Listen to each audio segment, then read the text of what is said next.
Good evening. Welcome to Thursday Night Live with BRCASTRONG, featuring our special guest, Jadyn Luberto. I'm going to wait a couple minutes to get started as people are joining us. Welcome, everybody. Thank you for joining.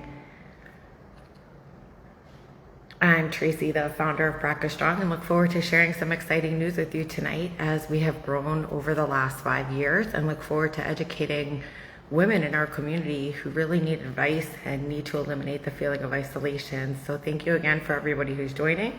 For those of you who don't know me, I'm Tracy, the founder of BRCASTRONG. We're just waiting for Jadyn to join us. As like I said in the beginning, we have grown so much over the past 5 years. We are now bringing on ambassadors, and tonight will be Jadyn.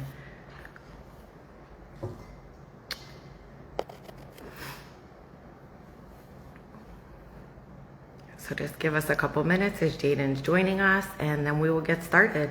But tonight, again, is to introduce all of our first ambassador.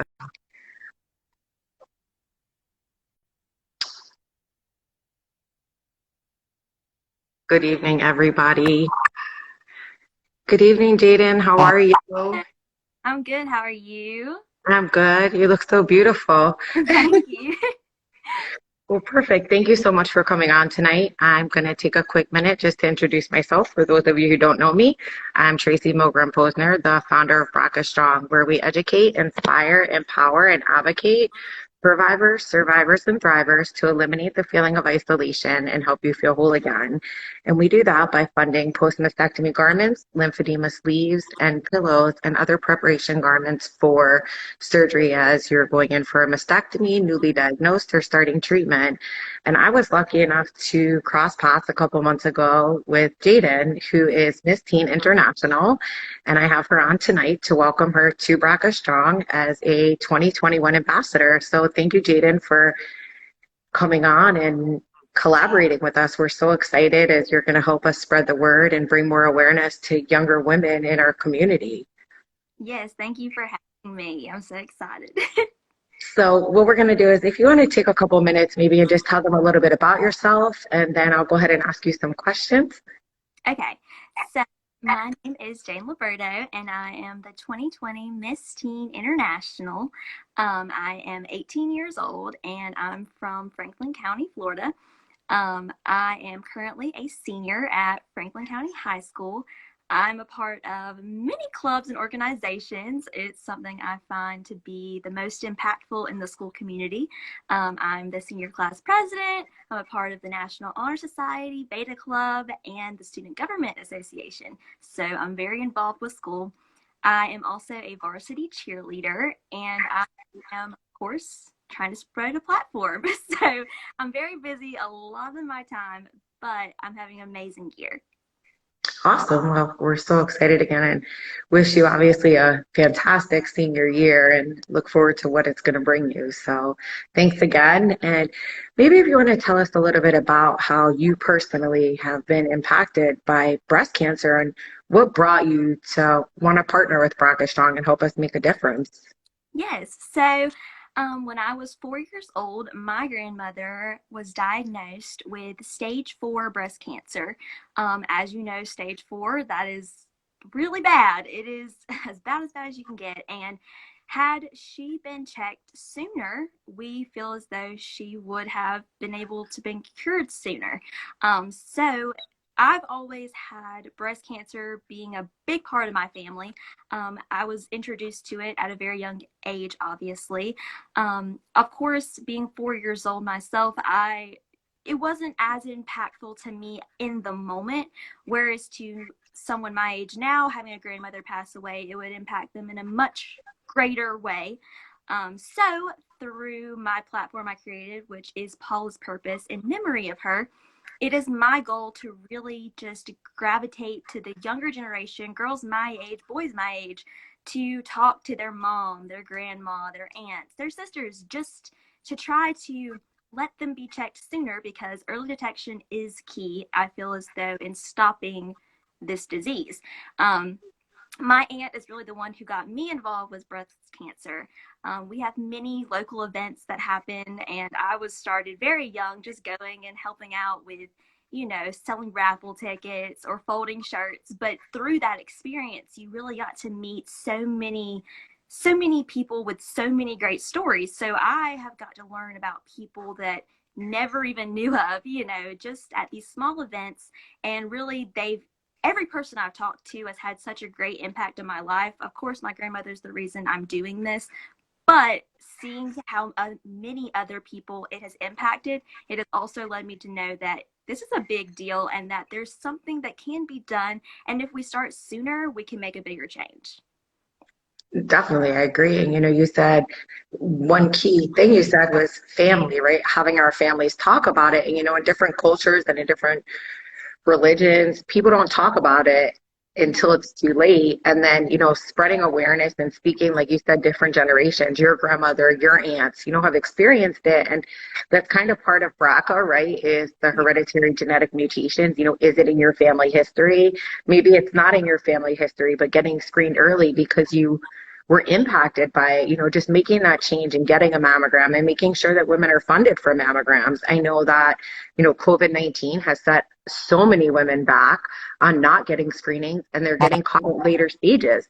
So it's like, we need to make sure that our awareness is just constantly out there. We're spreading it and making a difference. And, you know, one thing is, like helping support BRCA Strong, where do we foresee our relationship going? I know you're in high school, how can we help your community as you help all of us educate? What can we do and how can we collaborate together to continue to make this difference? Whether it's Instagram Live or whether it's going to be our new program called Sponsor a Woman, being able to continue this change and doing educational calls, how do you foresee this relationship growing and making a difference, getting educational calls to your students, to your friends, to your family members?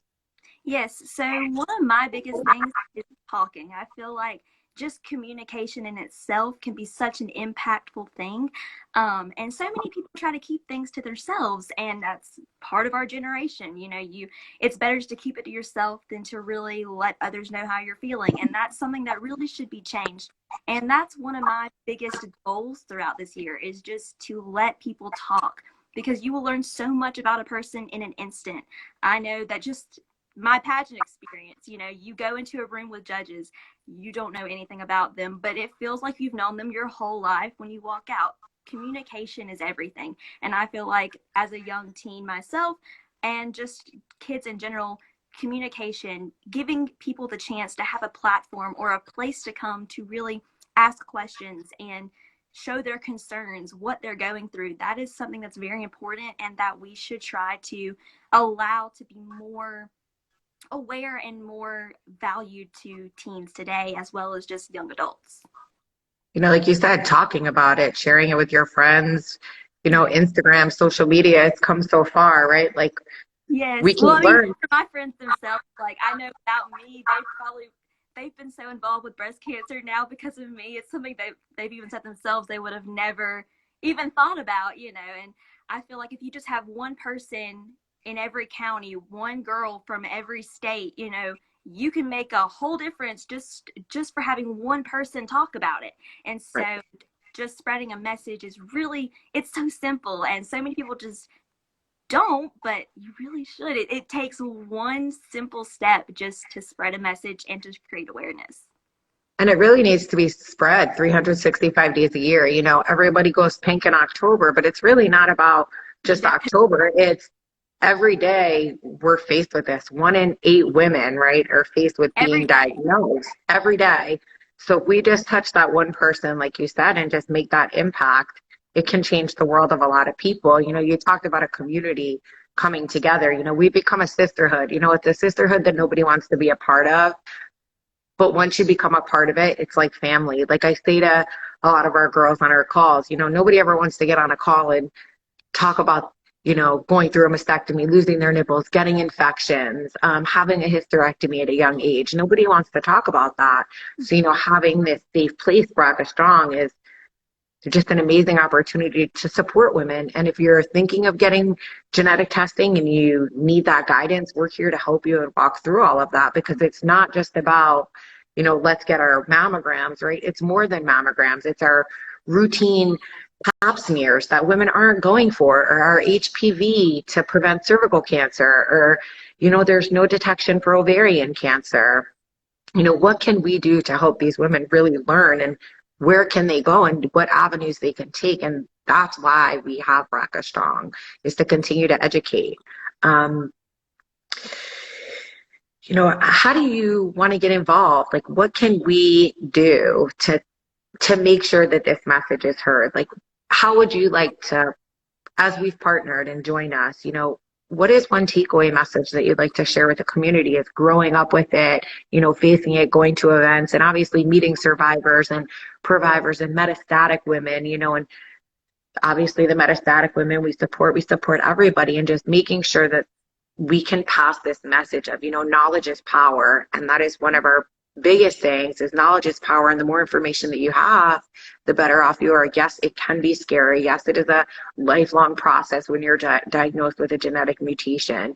You think it's just breast and ovarian cancer, but it's really not. And it's not only, again, breast and ovarian, it's pancreatic, it's lung, it's testicular if you're a man, it's prostate, skin melanomas, so when we talk about it, like even on our phone conversations, we always just focus on breast and ovarian, or really breast. But, it's treating a woman as a whole from head to toe. Yes. Yes. So one of my biggest things that I've said before, it's just talking. So with joining your organization as well, I would just want to be an open source for people to come and talk. Send me a message, ask me something. I myself have not, of course, had breast cancer, but the breast cancer my grandmother had is hereditary. So I'm going to have to be checked at a very early age, as well as my aunt. As soon as my grandmother was diagnosed, she immediately started getting tested, because it was an automatic eye opener. And you shouldn't have to wait to hear that a family member has it for that to be your eye opener to go get tested. It should just be a common thing. And so through joining this organization, and my plan is to really just help promote awareness as well as fundraising, because I know that you do a lot of amazing things for women as your care packages. And so that's amazing. And so I would love to be able to help out with that, and just try to, encourage people, because I feel like, when you get diagnosed or your grandmother has it, you go into this sad state. And of course that's going to come with it, but there are ways that you can really, you can help others around you. You can show positive thoughts. And so I really just want to have just this source of communication for people to be able to ask questions. Come to me if you want to ask me about hair tips, I'll do that. If you don't want to talk about, really how you're feeling, but I think those small conversations will lead to deeper conversations to help solve a greater problem.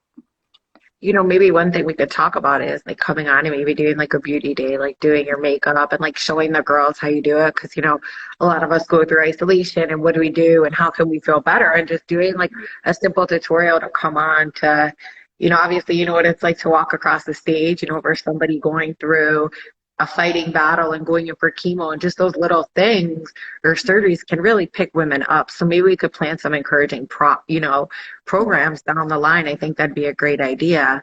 I see Stacy just commented they should do genetic testing at the age of 18 years old.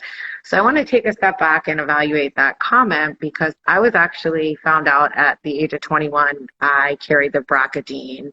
And yes, it was in 2004, 10 years after it was discovered.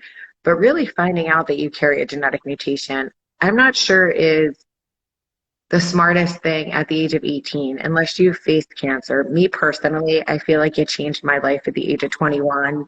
I rushed, I got married, I had kids, I wanted my surgeries. But unless you have a problem, I personally say genetic testing shouldn't be done until you're over 21. Or until you're really comfortably, because it's not just, again, about breast and ovarian cancer. It's full details, and like in life, it's a life changer, especially if you're not married and you want children. There is surveillance, there is clinical trials, there's so much information out there that's available that wasn't out there in 2004, and technology's changed, and even having how you had a mastectomy from 5 years ago to now. There's natural tissues. There's not just implants. So, when we talk about genetic testing, I think that we should really talk to a genetic counselor or OBGYN gynecologist.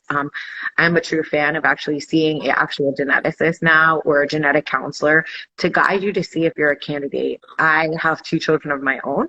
I have a girl who's 11 and a boy who's 8, and I could not possibly even fathom to think that I could test them at 18 years old. I know personally it's been, yes, a lifesaver because I've been able to stay ahead of the game, but in certain ways it's added so much more stress to my life.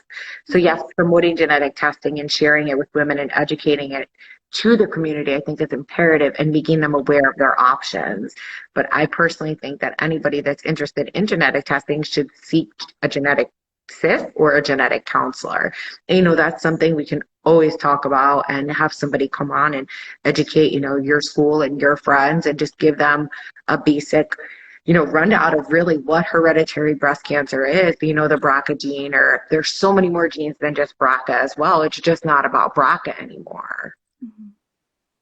So, we really look forward to having you as part of our team and growing. We are in the process of relaunching. We will be announcing that as well soon with so many more programs, and look forward to the partnership and making sure that we're doing what we need to in the community. And I know, as you said, you like talking. I know that you can go out there. One friend tells another friend that tells the other friend, and that friend is the one that needs to get screened. So, just sharing and spreading your story and awareness and what you do is so imperative in our community. And we're super thankful that you've taken the time and dedication, as I know you're super busy, cheerleading, basketball games. I see you all over being Miss International, just being involved. But I appreciate you coming and just being, a normal human being, and taking the time to value what we have to help other women. You talked about our care packages. Our care packages have been absolutely amazing. We've gotten about 50 out this month, just to women who are just diagnosed, who are headed in for treatment, who are headed in for surgery. It's a rough time. It's COVID-19. You have to go into these procedures by yourself or start treatments. I personally myself had to walk myself into surgery, knowing it wasn't easy, and just being able to come home and have that little package there that was a pick-me-up, or the affirmation cards, or the little things that help us, that we don't ever take a second to do ourselves. And helping spread self-love and self-care. I think you could probably relate a little bit. Is you're busy all the time, but you definitely take time to take care of Jadyn.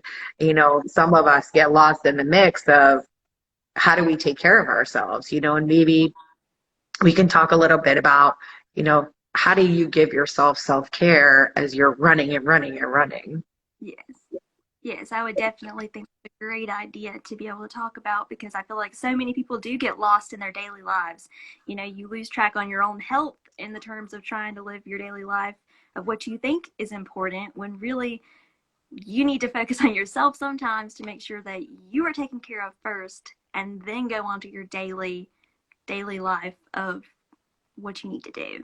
So yes, I would definitely love to get into all the little simple things, just the little things that can help make somebody's day better. Perfect. We really appreciate your time again and coming on and helping us make a difference at BRCA Strong, and look forward to what 2021 is going to bring us and the fundraisers that we're going to do. We will be launching some more information within the next 2 weeks. We are so excited to have you a part of it and to be able to, impact women and really make a difference. So for those of you who are out there, just stay tuned, who are listening, stay tuned for the next 2 weeks of all the new programs we're going to be rolling out for 2021, along with our launch and our ambassadors and our board. And we're super grateful for everything you do and look forward to what's going to come this year. Yes, I'm so excited. Thank you for having me. Perfect. You're welcome, Jadyn. We'll talk soon, and be well. Yes, you as well. Thank All you. right. Bye-bye. Bye.